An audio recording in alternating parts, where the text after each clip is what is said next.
Welcome to Maintaining the Standard of Excellence show. It's sponsored by GCL, and GCL is where? Where excellence is what? Standard. Where excellence is standard. I'm your humble host, Kevin Taylor, CC, ACL, CL, ACB. 1-5 contest. What else to do? I want you to accomplish one day too. I said stop more, but Marcy holds me from doing that. Today, on Maintaining the Standard of Excellence, we have a great guest today. His name is Jerome Moore. Receive Jerome Moore. Thank you, Jerome. We're so glad to have you here today. Thank you, Mr. Taylor. Especially with the Masters going on. I know the rest expect you to be here, but you're here today. We're glad to have you. Thank you. Give Jerome a hand. Come on. How long have you been a Toastmaster? Well, Kevin, it's been just about 2 years now. 2 years? I've been a member of GCL. GCL. How do you like GCL in general? Love GCL. It's cool. Great camaraderie, a lot of fun. A lot of fun. So what role do you even join Toastmasters? You know, really, Kevin, it's a pretty great story. Before I joined Toastmasters, had gone to a speaker's boot camp and found that strategy was not going to be for me. And so then I've known about Toastmasters. I looked up Toastmasters locations in my area, and here I am. Here you are, great. But now that you're a great member of Toastmasters, I know you have the CC already, and you work with it further. What is the secret to your success? Wow. I think the secret for me is participation. Really staying involved in the organization, making sure that I'm doing my speeches, and taking advantage of the leadership opportunities. That's really been what's been the successful standard for me. Great, great. Some people have fortes. Some are great at inspirational speeches. Some are great at human speeches. Some are great at storytelling. Some are great at being impromptu like table topics. What's your forte? If I had to say I had a forte, and I'm really just in the process of becoming a great speaker, unlike you. But if I have to say what my forte is table topics. I love the opportunity to speak on my feet. Was there one challenging question that comes to your mind that you can relate to us right now that you really answered and love to answer? Well, I don't know if there was a particular question that I loved so much as there was a particular situation, and that was I was participating in a table topics contest. And had gone to the next level. I won at the club level. And the question that I received, I don't even remember what the question was. I remember my answer was The Godfather, being my favorite movie. And I didn't win the contest, but that's what sticks out to me. And I had the large crowd, and that was probably the first time that I had spoken, certainly in the table topics environment, in front of that many folks. And it was intimidating yet exhilarating. Great. By the way, The Godfather is my favorite movie as well. There we go. Great mind. So since you joined the area contest, can you explain to us the value of even competing in a contest?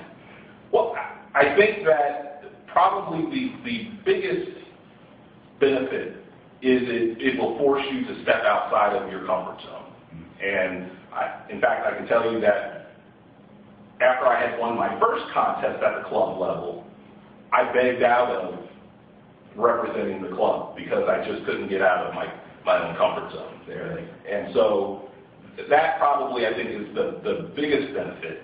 And I've seen that translate into more comfort in other situations. So I've now taken on leadership roles within my church and within my son's school and what have you. And I credit a lot of that to my experience here at Toastmasters. And that's great. So it's very practical to use in real life situations. Absolutely. So your son, your church, can you elaborate a bit more about how to use Toastmasters outside of this building? Well, Toastmasters, as you know, not only is it about speaking, but it's also about developing your leadership skills. And for instance, in both my church and my son's school, the PTA type organization, I've taken on leadership roles, and I've used building agendas and setting meetings and calling on other folks to support the organization, and in both of those organizations, these experiences really have come directly from my experiences here as a Toastmaster, VP of membership, VP of public relations. So that's really been the benefit. Great. And that remind me of that, you have actually worked with VP of membership? That's correct. I have been VP of membership. I have been VP of public relations. So which one was most pleasing to you? Probably the VP of public relations. And for me, because my background is in communications, and so I enjoy the opportunity to advertise, the opportunity to promote. VP of membership wasn't successful. Actually, I was successful. That gained a number of members under my, if you will, leadership. But really, the VP of public relations was more fun because I was able to utilize some of the tools that were more normal for me. Okay, great. What was your most memorable speech you've given so far? Well, again, not necessarily from the standpoint of it was a knock it out of the park speech, but it was I think my fourth speech in my CC track, where instead of really studying what the objectives were of the speech, I just put my speech together, came out and gave it. And so it was the evaluation that was really the most illuminating for me, in that I remember it was Deepak who gave the evaluation. He said, "Boy, Jerome, that was a great speech, and you really did a lot of good things. However, you didn't meet the objectives of your speech."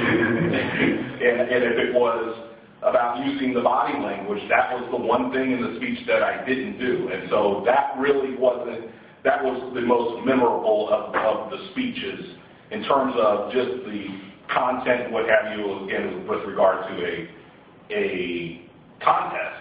And I gave a humorous speech that I enjoyed.